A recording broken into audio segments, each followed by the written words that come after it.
Hello, my name's Bill Cole. In this session I will discuss the trade policy of the Australian Government, which has shown itself in free trade agreements over the past 30 years. The importance of these trade agreements is that they form the basis of improving the efficiency and outcomes for Australian business and are designed to broaden the opportunities for the Australian economy in regional markets. In discussing this topic, we will look at the current state of the free trade agreements as a pattern in the Asia-Pacific region. We'll talk about the utilisation of free trade agreements by Australian businesses, the various issues that need to be considered in obtaining benefits under free trade agreement, some key considerations about best practice, and finally some key takeaways to consider in terms of planning international transactions. In response to the failure of World Trade Organization negotiations in achieving unilateral tariff reductions, the Australian government, along with many other governments, proceeded down a path of negotiating one-on-one trade agreements between, in this instance, Australia and other nations in the Asia-Pacific region. Currently, Australia has a range of agreements that are in place, starting with the Australia-New Zealand Free Trade Agreement, which was put in place in 1983, and culminating in the Japanese, China and Korean agreements that were finalised in 2015. Along with the range of existing agreements, Australia is in the process of negotiating a range of regional and additional free trade agreements in order to further improve the opportunities for Australian business. One of those famously now was the Trans-Pacific Partnership, which has since been cancelled. However, the regional cooperations agreements with China and the Trans-Pacific Partnership participants is going ahead and is expected to be finalised at the end of this year. Along with that agreement, a number of agreements with the likes of the Gulf states and India are currently under negotiation. In terms of global trade, free trade agreements and regional trading agreements have become fundamental policy in attempts to increase the velocity and value of international trade. We will now look at the issues surrounding the use of these agreements, noting that they are individual agreements, they're not uniform, and as a result there is variation and complexity that needs to be considered by business in taking advantage of these arrangements. In terms of the question of utilisation issues for free trade agreements, it's worth noting that not all businesses are involved in international trade, and not all businesses have intentions of involving themselves in international trade. So the policy of creating free trade agreements is of itself necessarily limited to businesses with international transactions and an interest in moving to global markets. In a recent survey of over 1,000 Australian businesses, of those sample businesses, 9% had experience in doing business in Asia, and interestingly, 65% had no intention of changing their current domestic activities to incorporate overseas trade. Of the 9% of businesses involved in international trade in the Asia-Pacific region, 19% of the exporters of that 9% were using free trade agreements. In terms of inbound trade to Australia, 26% of Asian exporters to Australia used free trade agreements. It's clear from these numbers that free trade agreements are not used to their full extent. In terms of looking at the utilisation of free trade agreements by agreement by Australian businesses, the statistics have shown that a high proportion of businesses were unaware of the existence of free trade agreements or did not know how to use them.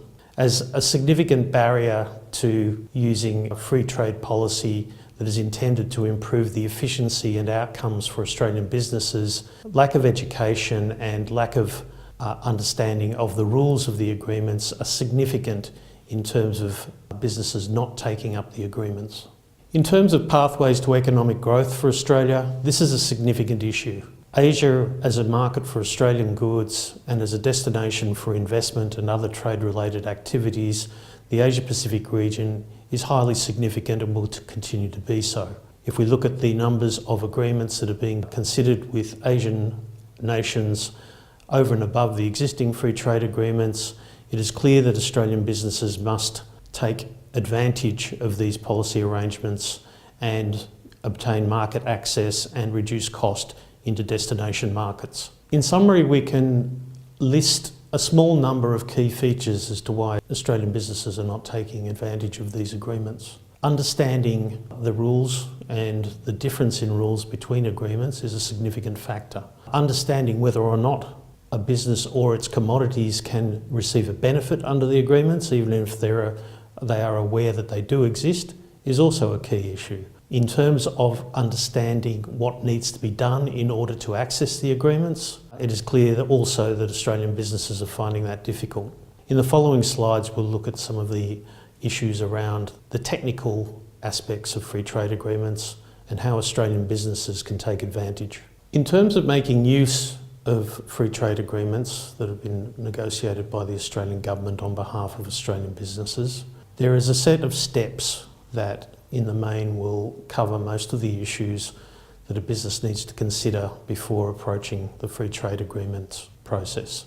In the first instance, there is understanding how the goods or commodity that is to be exported into the Asia-Pacific region is treated for the purpose of the free trade agreement. That involves something called tariff classification. Internationally, there is a harmonized system of tariff classifications that provide a numbering system for all goods that move in and out of countries.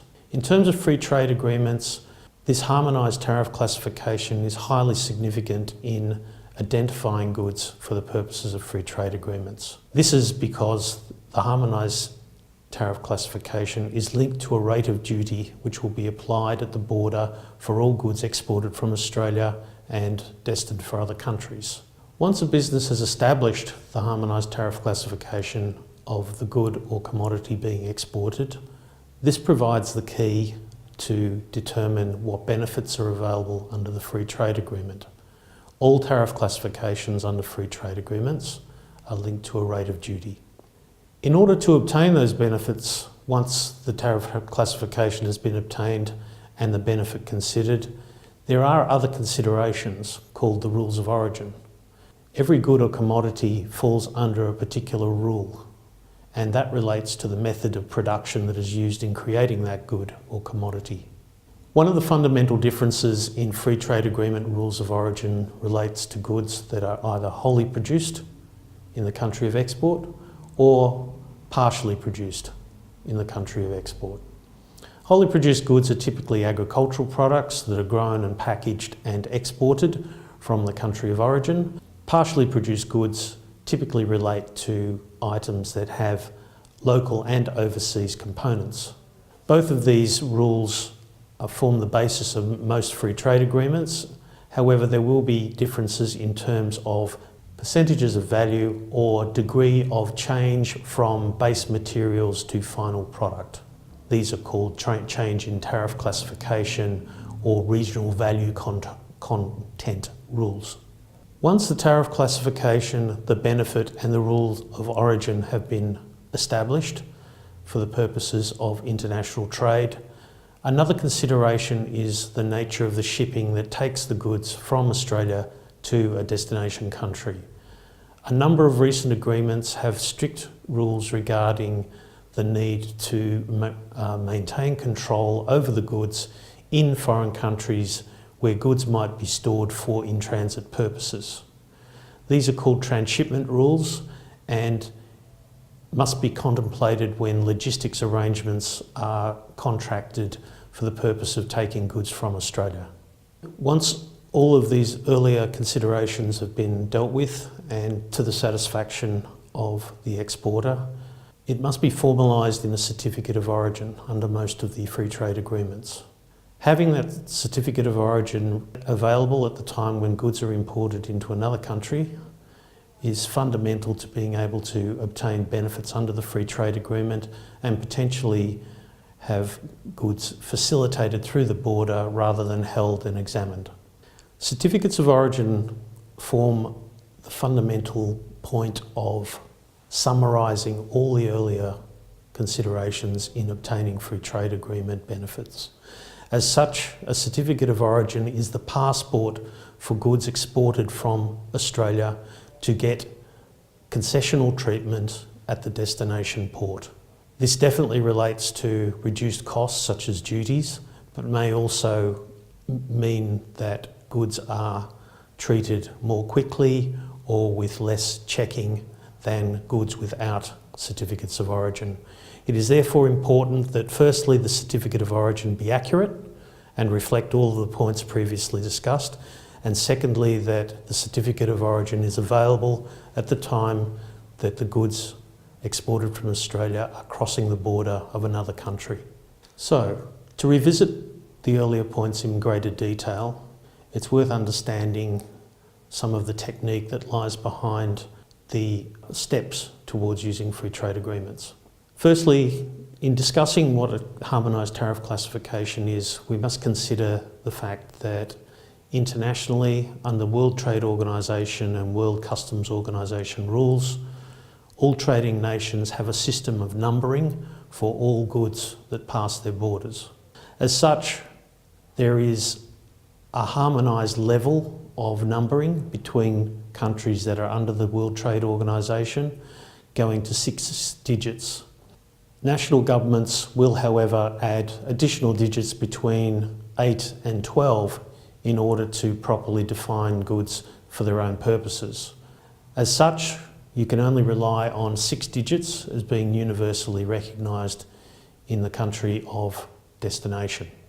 As an example, coffee for the purposes of export is progressively classified from vegetable products to beverages including tea and coffee to coffee.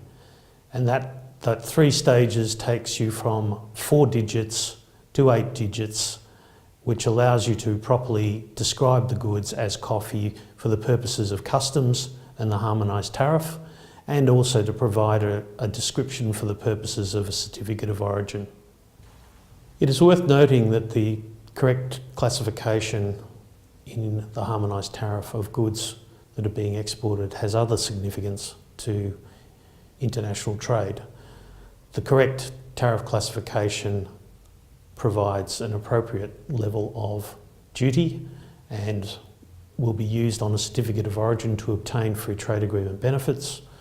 The consequences of getting it wrong, of having an incorrect harmonised tariff classification, can extend to duties, penalties, forfeiture of goods, and delays in clearance. The second step discussed at the start of this section related to the benefits under free trade agreements. The significance of identifying your goods under a harmonised tariff classification allows an exporter to consider the equivalent benefits that are listed under free trade agreements. And as we said earlier, free trade agreements list all tariff classifications that are subject to the agreement and provides listed reductions in duties, or as an alternative, the fact that goods are not subject to benefits. Both of these pieces of information are significant in making business decisions. As such, there are many possible outcomes under a free trade agreement for a particular commodity. Under recent North Asian agreements, such as the China, Japan and South Korea agreements with Australia, there have been a range of rate reductions in duty at the border, but these have taken many forms. In the Chinese agreement, there have been many examples of what are called phasing rates. Phasing rates mean that on a particular date, there will be a reduction in duty, but not 100%. So for a duty rate of 30%, it will not go to 0, it will go to 28%. Under the phasing arrangements, this process will continue over a number of years until the commodity hits the agreed rate under the free trade agreement. When the free trade agreement comes into force, the goods will go from, as an example, 10% to 0 on the day of signing. In other instances, the free trade agreements signed by the Australian government with other countries will have exclusions or what are called carve-outs, which will mean that the goods are not subject to any reductions at all. This typically occurs in sensitive areas such as automotive, textile clothing and footwear, and agricultural produce. I note that there is no easy way of characterising which agreement will have carve-outs and which will not, and which will use phasing duty rates rather than 100% reductions. These are all subject to review under each individual agreement. The next step in assessing a free trade agreement for the benefit of a particular business and international trade is to consider the rules of origin. As stated earlier, the fundamental division in the rules of origin relates to goods that are wholly produced and goods that are partially produced in a country of export. Wholly produced can be characterised as being goods from extractive industries or agriculture. What I mean by that is items that are mined or extracted from the ground, put on a boat and sent to another country are typically wholly produced.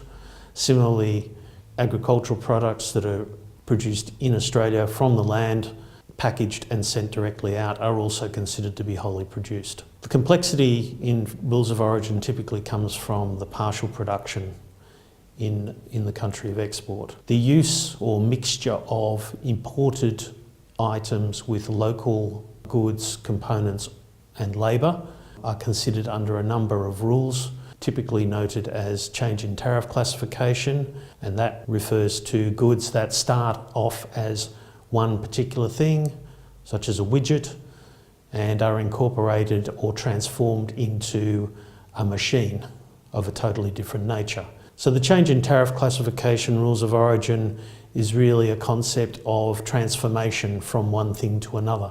An alternative to the change in tariff classification or transformation rule relates to regional value content, and that refers to the amount of value that accrues in the country of export versus the value from any other place. An example of that would be where the inputs to manufacture represent 30% of the final cost of the goods, and Australian parts and labour represent the remaining 70%.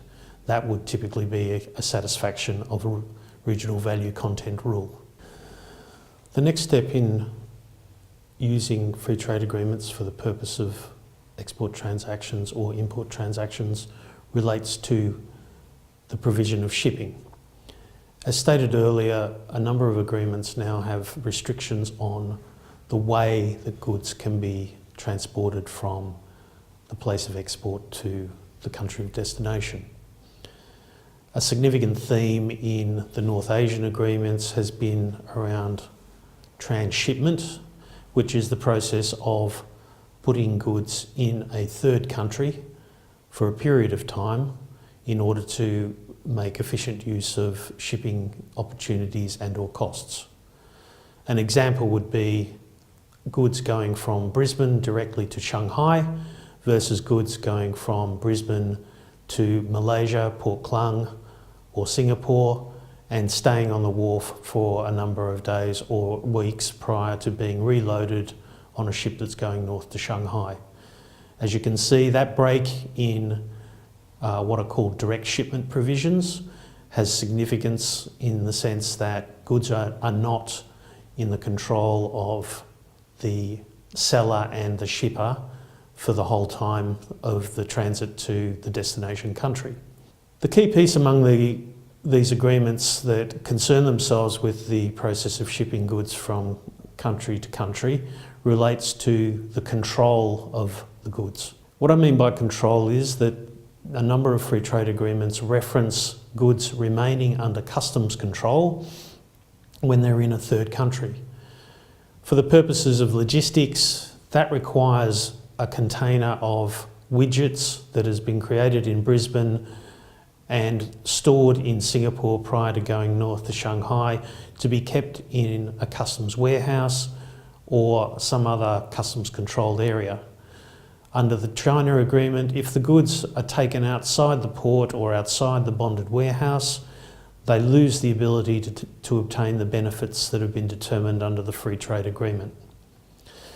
The significance of the shipping arrangements under free trade agreements is that, along with the classification of goods under Harmonized Tariff, the understanding of the rules of origin and the benefits that accrue to those goods under free trade agreements, There must be commercial considerations taken into account in terms of delivering the goods to the destination market.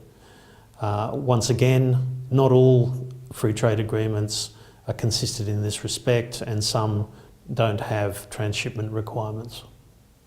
The final step relating to the certification of goods as conforming with the requirements of a free trade agreement is the certificate of origin.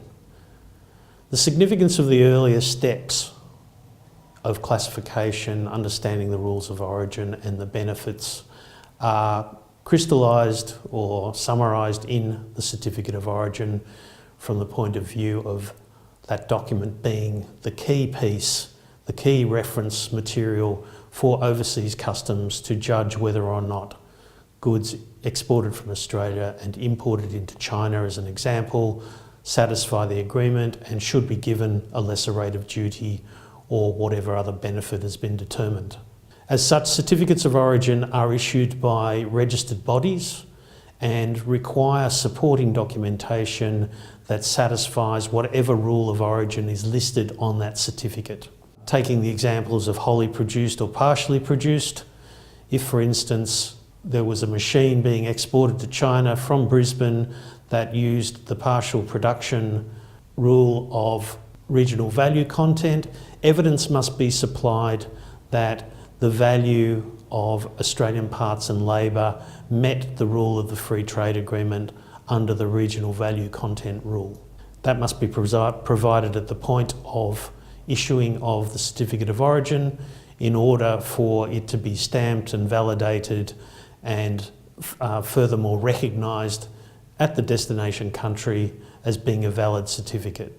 As such, certificates of origin are very much a compliance action. Businesses and individuals become liable if those details are incorrect or are fraudulently obtained. There are registered issuing authorities for certificates of origin, including the Australian Industry Group in Victoria, the Victorian Employers Chamber of Commerce and Industry, and the Australian Chamber of Commerce and Industry in Canberra. Others are listed for the purpose of informing you on this slide. For the purposes of examining some of the practical considerations between free trade agreements and their related rules, you'll see that the matrix presented at this point lists all of Australia's current FTA agreements and lists some key differences between agreements. It's important to note the variations in free trade agreements. They arise from the perspective of different governments having different imperatives in trade agreements. Obviously, the fact that the Australian government needs to negotiate across a range of interests will logically throw up different outcomes. In the matrix, you'll see that for the purposes of a business conforming with a free trade agreement, some of the agreements don't have certificates of origin. The significance of that is, of course, that alternative information has to be prepared and maintained or provided in order to gain benefit from the free trade agreements. The US Free Trade Agreement and the Chile Free Trade Agreement are particular examples of recent trade agreements with the Australian government and foreign government where certificates of origin have not been deemed to be necessary for the purposes of facilitating trade between the two countries. That's all well and good, but obviously as businesses, and because of the fact that certificates of origin not only give benefits but avoid sanctions from foreign governments, it's important to understand the kinds of things that international customs authorities will accept in lieu of certificates of origin. As another aspect of what has been previously discussed, you'll also see from the matrix that there are particular rules around transshipment. Once again, the North Asian agreements don't allow goods to fall outside customs control in non-member countries, and certainly the range and differences between free trade agreements in terms of how goods may be treated when they are sitting under customs control in third countries varies significantly between agreements. The purpose of showing this is, of course, to help business understand the fact that individual agreements will vary and that it is absolutely important to decide and study what free trade agreement is relevant to your goods in your international trade. This particular section of the presentation deals with what represents best practice in dealing with free trade agreements at a commercial level. And it's worth considering the fact that the complexities and the technical requirements of free trade agreements discussed earlier are able to be contemplated, they are able to be managed, and they can be successfully incorporated into business process. Once again, like the pathways or steps to obtaining benefits under free trade agreement, there is a logical progression in terms of the organisation of a business's strategy and thinking and processes that will lead to best practice in terms of FTA use.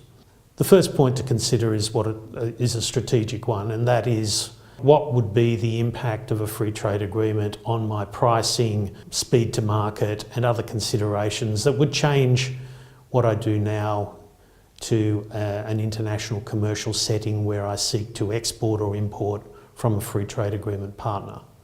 That is a significant step in a business, and as discussed at the start of this session, most businesses are not engaged in international trade in the Asia-Pacific region, and most businesses aren't intending to do so. So the question becomes, what is the value proposition for performing international trade in the first place, and secondly, gleaning the benefits from a free trade agreement? Because in both scenarios, effort and consideration need to be taken. So if it is the case that the strategic argument is one where a business has opportunities in a foreign market and a free trade agreement can be used, the next question becomes, what are the commercial arrangements that would best use free trade agreements? Typically, the contractual arrangements between buyer and seller are an excellent starting point for this consideration. The international trading terms that are decided between buyer and seller are fundamental for the use of free trade agreements. If as a seller of goods to a foreign market, you agree to an ex-works term with a buyer, that is, goods and risk pass at the factory gate, and you are not the exporter of the goods for the purposes of free trade agreements, it's very difficult to understand how you can potentially use the benefits of these agreements at import at the destination country. Clearly you can't. In order to do so, you need to be the exporter, or at least the exporter, and certainly if not the importer at the other end. Remembering that the benefits under free trade agreements are typically border benefits at the destination country. So the commercial arrangements, the passage of information, the ability to use margin or other benefits that flow from the free trade agreement is key in terms of best practice. It's worth noting that in terms of procurement and or selling, this function typically sits in a different section of a business to those that would look at the landed cost or other commercial considerations. The next step is to look at the supply chain arrangements. So in terms of best practice, a free trade agreement is more easily accessed by a business that actually arranged the supply chain, the logistics of taking goods to another country. Reasons for that are that, as we've discussed previously, transshipment arrangements, the shipping of goods under free trade agreements is key in order to being able to use the customs duty reductions. If it is transshipped and it goes out of control of customs, as we've seen in earlier slides, then that could result in the forfeiture of duty reductions. In terms of other considerations under best practice models, being able to quickly understand eligibility for goods that are to be exported or imported under free trade agreements is a key aspect of understanding benefit. And being able to choose potentially between different suppliers in different countries, or to determine different markets between countries for exported goods. Understanding the tariff classifications, how they fit into the free trade agreements, and the rules of origin that need to be satisfied all go to the point of eligibility. It's worth noting that these kinds of considerations don't need to be confined to the business itself. There are plenty of specialists who can assist in determining these things for a potential exporter or importer, and to the extent that there's uncertainty within a business but a decent business case to pursue, then it is certainly recommended that external assistance be sought. Another aspect of best practice in terms of free trade agreement and international trade generally relates to compliance. As stated earlier, incorrect tariff classifications, the incorrect use of rules of origin, and obtaining certificates of origin with insufficient substantiation all can result in outcomes that are negative from customs perspectives. In current day, this can also result in duties and penalties being imposed, forfeiture of goods, and the reduction in speed of clearance. Compliance is therefore a key part of a best practice business in terms of international trade. Finally, an aspect that goes to both eligibility, compliance, and commercial aspects of a business relates to systems and measures. How information is stored, the tracking of goods, the understanding of the supply chain, all needs to be incorporated in a business strategy and thinking in order to obtain the best outcomes from free trade agreements and international trade generally. Highly compliant businesses with good strategy and good procurement practices typically are successful in terms of using all forms of agreements in international trade, and it is worth noting that these are not necessarily computerised systems, they're not necessarily computerised practices or approaches to business that involve significant inputs from outside entities. It is merely the correct grouping of information and approach in order to minimise cost and maximise speed to market. In finishing this session, it is worth considering some of the key takeaways for business under free trade agreements. The first point to note is that free trade agreements are fundamental in Australia's trade policy and will remain and expand as a means of improving outcomes for Australian businesses. One of the key thoughts behind developing this free trade agreement pattern across the region and even more broadly globally relates to getting greater market access for Australian businesses. The next point to note is that once the steps of obtaining benefit from free trade agreements are understood, then the complexities reduce and businesses can start to incorporate them in their normal business practices. This has been the pattern over the last 10 years by larger companies, and increasingly smaller businesses are taking advantage of free trade agreements in a similar pattern.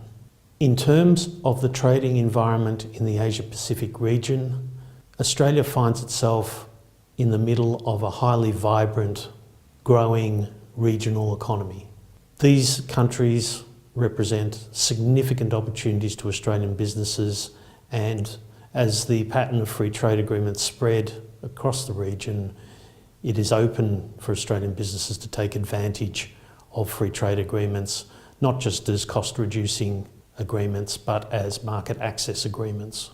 Finally, it's worth noting that there is a degree of urgency around using free trade agreements.